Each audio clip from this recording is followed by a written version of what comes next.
大家好，我是建议爹。今天我们要一起看的是1917。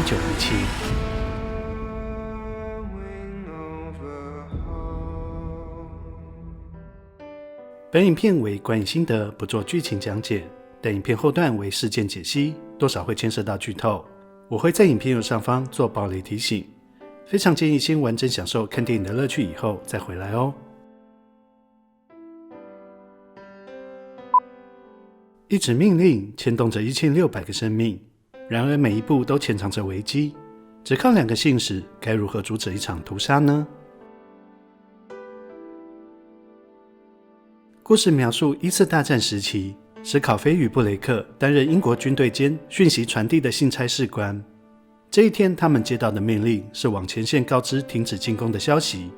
原因是德军的撤退其实为诱敌深入后歼灭的陷阱。由于布雷克的哥哥也在前线担任士官，他更加焦急地想阻止军队，以免遭到伏击。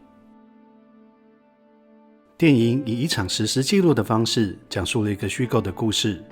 从他们接受传递停战命令到完成使命为止，将近2个小时以无接缝剪接的一镜到底，开创了战争电影的新格局。电影开场，士兵等候命令以及备战的紧张，透过行云流水的走位与摄影，第一幕戏就完成了带领观众进入时空背景的目的。步入无人区后，孤独又紧绷的惴惴不安，战争的残酷与无情一览无遗。最后，无辜人民对战争的无奈，前线士兵对平安返家的渴求，也都借着一路上的人事物表现出来。本片故事虽然简单，却不肤浅而能直达人心。摄影指导罗杰·狄金斯无疑是本片的最大功臣，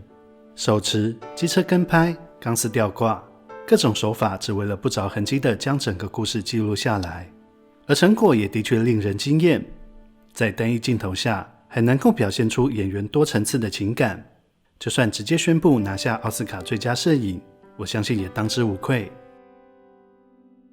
相对于过去许多的一战电影，导演山姆·曼德斯选择的题材不是磅礴的战争对垒，而是看似微不足道的送信任务。这种史册上都未必记上一笔的小插曲，凸显了战场上牵一发而动全身的危机。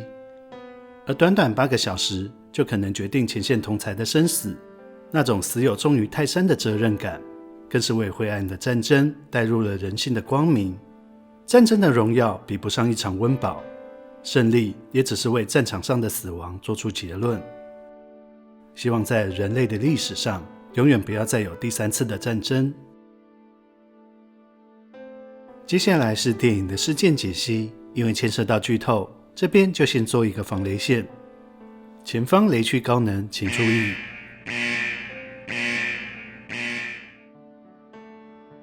德军在1917年3月16日至20日的确撤退至新登堡防线，又称起格菲防线，并且实施了焦土政策，将所有可能落入敌人手中的武器、食物或物资都进行毁坏。此行动命名为阿尔贝利西行动。电影虽然根据这个事实拍摄，但当时德国主要的用意是为了缩短并降低军需补给。本片故事开始于1917年，这时的美国因为先前德国潜艇击沉美国多艘船只，致使国内反德情绪高涨，加上德国怂恿墨西哥对美国宣战，于是美国也于4月6日对德国宣战，这也是电影故事开始的时间。虽然本片看起来几乎是一镜到底的方式拍摄，但事实上许多不同场景必须采用不同的拍摄机器以及装置，因此仍是靠剪接的手法无缝隙衔接而成。然而里面许多的走位以及摄影机位置却相当的复杂，为了拍摄顺畅，本片的排练期长达了6个月，甚至因天后等戏时的空档也不断的在排练。相对于平常只需要1-2天排练的电影，本片可以说是让演员与摄影组吃足苦头。如此冗长的拍摄期，也使得原本想接演布雷克的汤姆·霍兰德因瞧不出档期而作罢。故事背景设定为阴天，为了连接每场戏的自然光与天气，剧组人员必须掌握每次几分钟乌云遮住天空的时间拍摄，而且由于摄影机常常必须转360度拍摄，因此架设灯光成了不可能的任务。但那场夜晚烽火四起的戏，透过了排练走位以及事前的模拟拍摄，完成了零缺点、零穿帮的片段。许多电影人甚至认为此片的拍摄手法几乎为一镜到底设立了一道新的高墙。电影的故事虽然是根据导演山姆·曼德斯的祖父艾佛德·休伯·曼德斯在一战的经历所写成的，但整个电影所讲述的事件却是半杜撰形式的。而一战作为备案，也会采用信鸽的方式传递讯息到前线。进入无人区时，史考菲与布雷克提到了索姆河战役，这是第一次世界大战中最大规模的一次会战。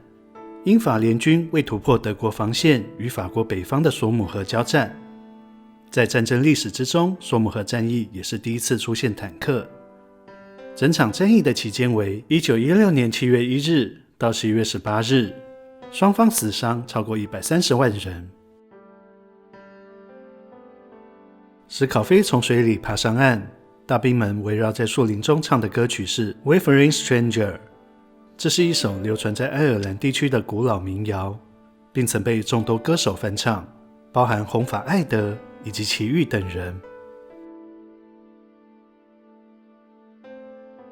当史考菲为了抢时间传达讯息而横越前线时，却意外遭其他士兵撞倒，重新站起又继续跑。这是剧本原本没有安排的桥段，却跟意外增添了这场戏的紧张程度，也凸显了史考菲的使命感。电影到最后才终于由与布雷克哥哥的对话得知两位姓差的全名：汤姆·布雷克与威廉·史考菲。根据同剧演员表示，最后一幕史考菲倚靠的大树，因为等戏的时间很长，而临时厕所距离又远，